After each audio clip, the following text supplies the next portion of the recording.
வணக்கம். அன்பு, அறிவு, அன்பறிவு மூன்றாம் இறுதி பாகம்.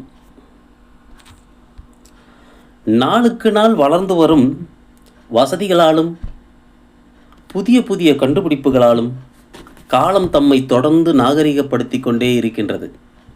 இதன் அருமையான பயன்கள் எல்லாம் அந்தந்த காலத்தில் வாழ்கின்ற மக்களையே சென்றடைகின்றன.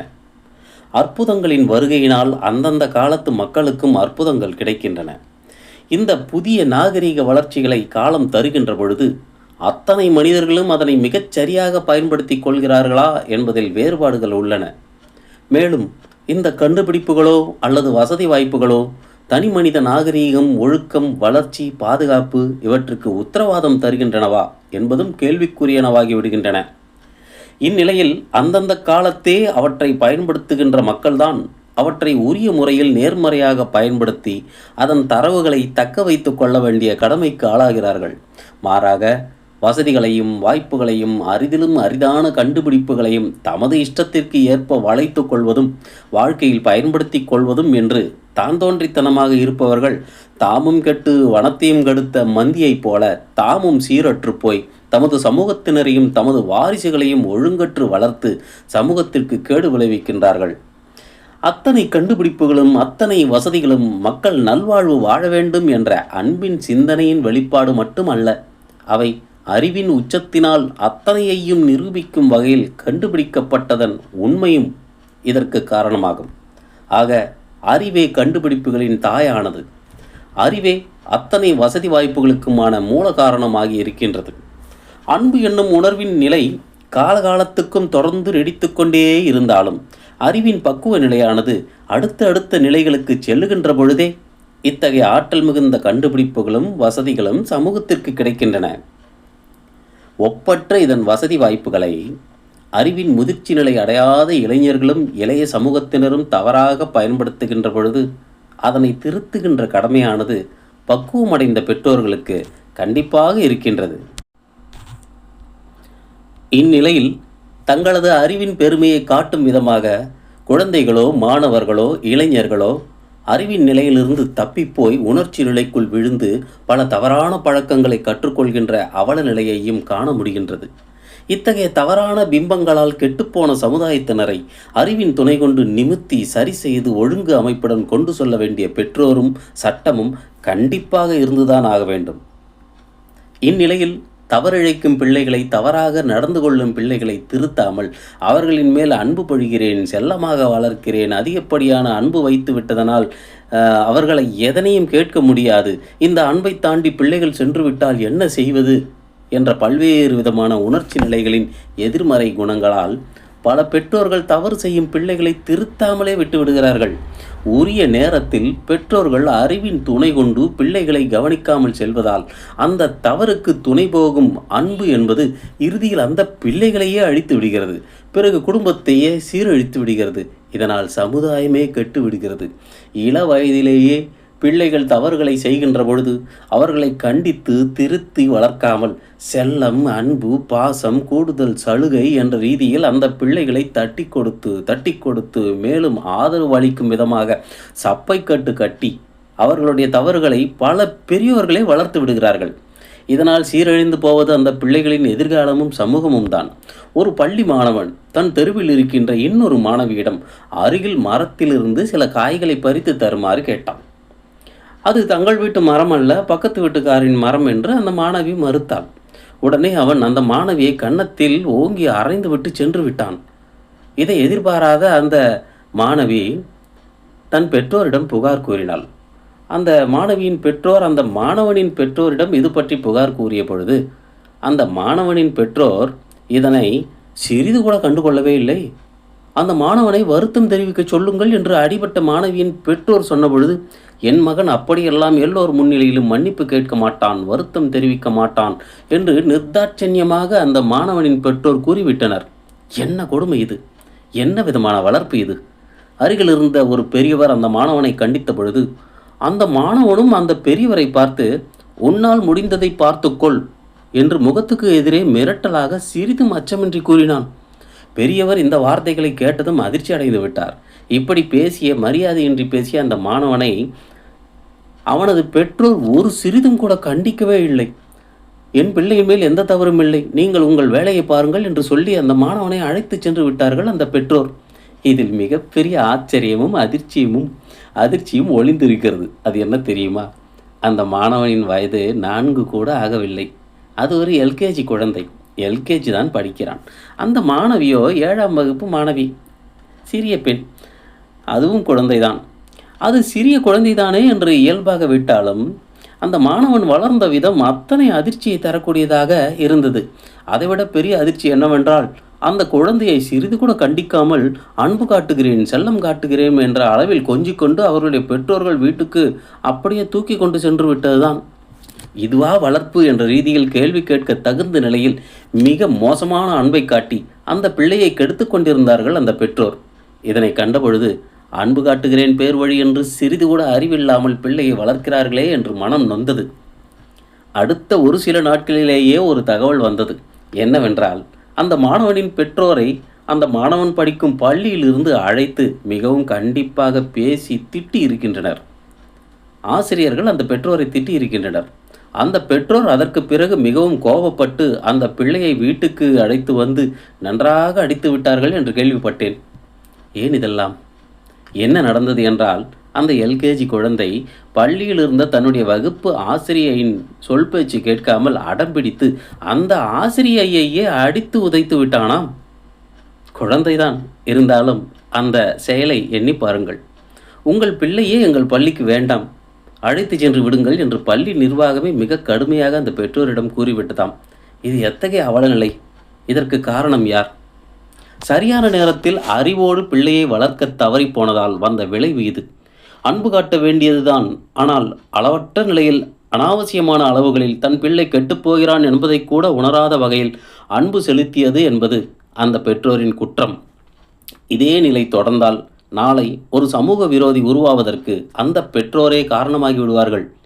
இன்றைய நாட்களில் பல்வேறு இளநிலை மற்றும் உயர்நிலை கல்வி ஸ்தாபனங்களில் இப்படி வரம்பு மீறிய மாணவர்களின் செயல்பாடுகளை மிக பரவலாக காண முடிகின்றது. அத்தனைக்கும் காரணம் அவர்களுடைய வீட்டினர் அந்த பிள்ளைகளுக்கு கொடுத்த அறிவற்ற வளர்ப்புதான் காரணம்.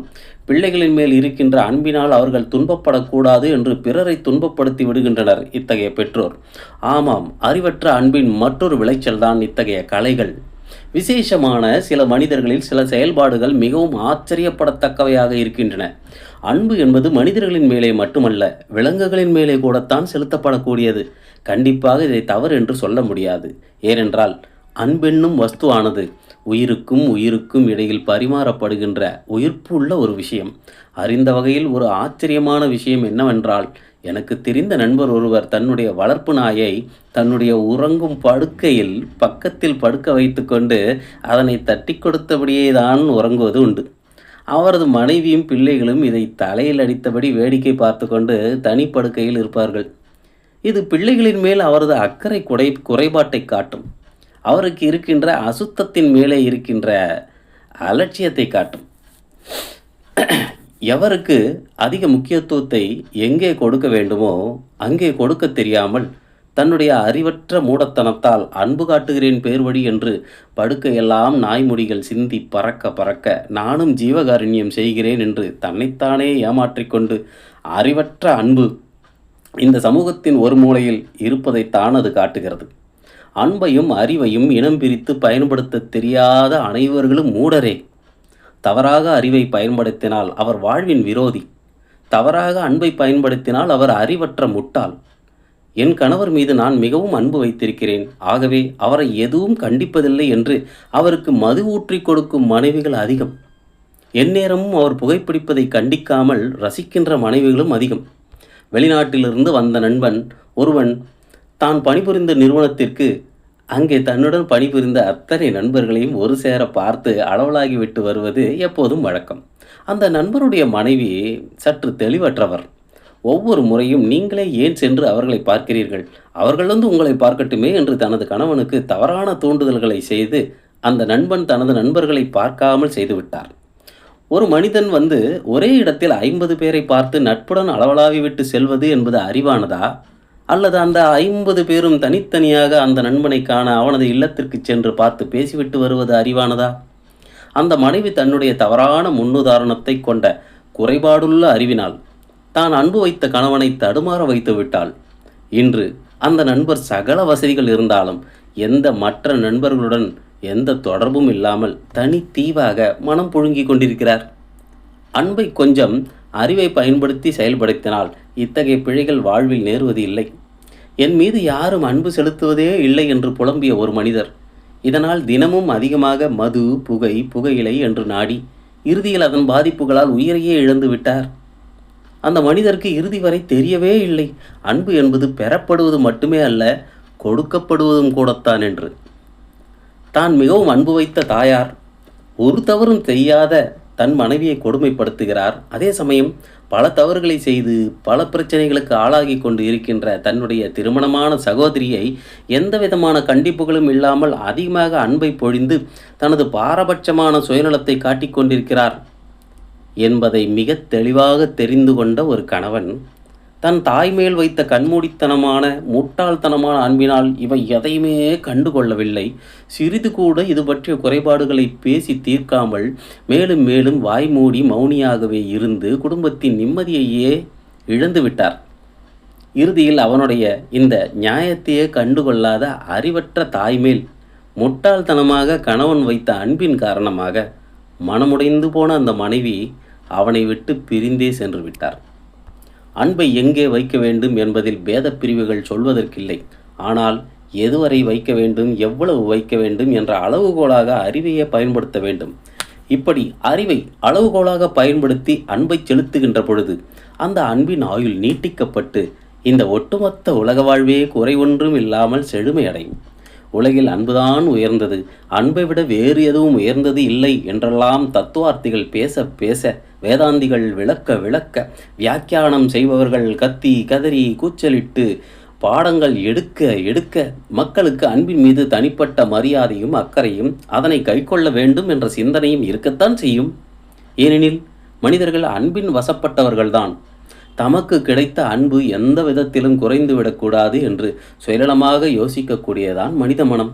ஆனால் அந்த அன்பின் பயணத்தை அறிவு என்னும் நடைபாதையில் நடத்தி கொண்டு செல்கின்ற பொழுது ஒட்டுமொத்த வாழ்க்கையும் தடங்கள் என்று குலுங்கல் என்று செல்லும். பேதம் கொண்ட அன்புகள் குடும்பங்களில் உண்டாகின்ற பொழுது அறிவை பயன்படுத்தி குடும்ப பிரச்சனைகளுக்கான மூல காரணத்தை ஆய்ந்து அறிய வேண்டும். உணர்ச்சி வசப்பட்ட நிலை அன்புக்குரியது என்பதால் வாழ்க்கையின் துன்பங்களுக்கான காரணங்களை அறிவின் மூலமாக கண்டறிந்து அதை களைவதற்கு முயல்கின்ற தம்பதிகளோ குடும்பங்களோ உயர்வார்கள், வளர்வார்கள். கல்வி அறிவு பெறாத பல சமூகங்களுக்கு இடையே சின்னஞ்சிறிய மனப்போராட்டங்களை முன்னிலைப்படுத்தி தங்களது மனதின் ஆணவம், அகங்காரம், மதிப்பற்ற தன்மை இவற்றினால் தங்கள் மனதில் வேரூன்றி இருக்கின்ற அன்பை சிதைத்து கொண்டு தாங்கள் பெற்ற பிள்ளைகளையே கொன்று போடுகின்ற அளவுக்கு அறிவற்ற தன்மை அவர்களை படுகொழிக்குள் இழுத்துச் சென்று தள்ளிவிட்டு இருக்கிறது. அன்பின் முழுமைத்தன்மையை முழுமையாக புரிந்து கொண்டவர்களால் சாதி, மத, இன பேதங்களை முன்னிலைப்படுத்தி இந்த காலத்தில் ஆணவ கொலைகள் என்னும் கொடூரங்களை அரங்கேற்றாமல் காப்பாற்ற முடியும். அளவற்ற அறிவின் தன்மையினால் அகில உலகத்தையே கட்டி ஆளக்கூடிய ஆற்றலை பெற்றிருந்தாலும் தம்மை போன்ற சக மனிதர்களுக்கு செய்கின்ற துன்பங்களினாலும் தம்மை போன்ற சக மனிதருக்கும் சக உயிர்களுக்கும் செய்கின்ற படுபாதகமான கொலை செயல்களாலும் அவர்களிடமிருந்த அன்பின் அடிநாதமானது அருந்து போய்விடுவதால் ஒரு காலம் அவர்களுடைய அறிவுக்கோ ஆளுமைக்கோ பெருமை உண்டாகப் போவது இல்லை. எத்தனை பெரிய அறிவாளியாக இருந்தாலும் அன்பின் சாரமே இல்லாத கொடூர குணம் படைத்த மனிதர்களை இந்த உலகம் கேவலம் புழு பூச்சிகளை விட மிக மோசமாகத்தான் பார்க்கும். நூற்றுக்கணக்கான கோடிகளின் எண்ணிக்கையில் வசிக்கின்ற தேசங்களை ஆளுகின்றவர்களாக இருந்தாலும் உலகமகா அறிவுக்கு உரியவர்களாக இருந்தாலும் அவர்கள் எல்லோருமே ஒரு தாயின் வயிற்றிலிருந்து கருணையுடன் இங்கே பிறந்தவர்கள்தான். அந்த பிறப்புக்கு மூல காரணம் அவர்களுடைய தாய் தந்தை என்ற இருவருக்கிடையே ஒரு நேரத்தில் இருந்த அன்புதான். இந்த அடிப்படையை புரிந்து கொண்டு வாழ்பவர்களுக்கு அன்பற்ற குரூர சிந்தனைகளால் சக உயிர்களை, சக மனிதர்களை அவர்கள் எதிரி நாட்டவர்களாக இருந்தால் கூட விதவிதமான ஆயுதங்களை வெடிக்கச் செய்து கொன்று ஒழிக்க வேண்டும் என்ற கொடூரமான குரூரமான எண்ணங்கள் தோன்றாமல் இருக்கும். இந்த வாழ்வின் நெகிழ்ச்சி தன்மையை அறுத்து விடாமல், அறிவின் பிணைப்புத்தன்மையை உதிர்த்து விடாமல் அன்பும் அறிவும் ஒன்றுடன் ஒன்று இணைந்த வாழ்க்கையானது ஒன்றுடன் ஒன்றாக நன்றாக முறுக்கப்பட்ட வலிமையான தாம்பு கயிறாக இருக்கின்ற பொழுது சாய்ந்து சுற்றி கொண்டிருக்கும் இந்த பூமி கூட நிமிர்ந்து நேராக சுற்ற ஆரம்பித்துவிடும். எப்படிப்பட்ட பருத்த கனமான வாழ்க்கை தேர் என்றாலும் மிகச் சர்வசாதாரணமாக மிகவும் லாவகமாக அது இழுத்து கொண்டு ஊர்வலம் செல்லும். உலகின் சத்தியமான நேர்மை என்பது அதுதான். அன்பும் தேவை, அறிவும் தேவை. இரண்டும் ஒன்றாக இணைந்து இருந்தால் அதுதான் வாழ்வின் தேவை. அன்பறிவு பாகம் 3 நிறைவு பெற்றது. நன்றி, வணக்கம். ஞானா.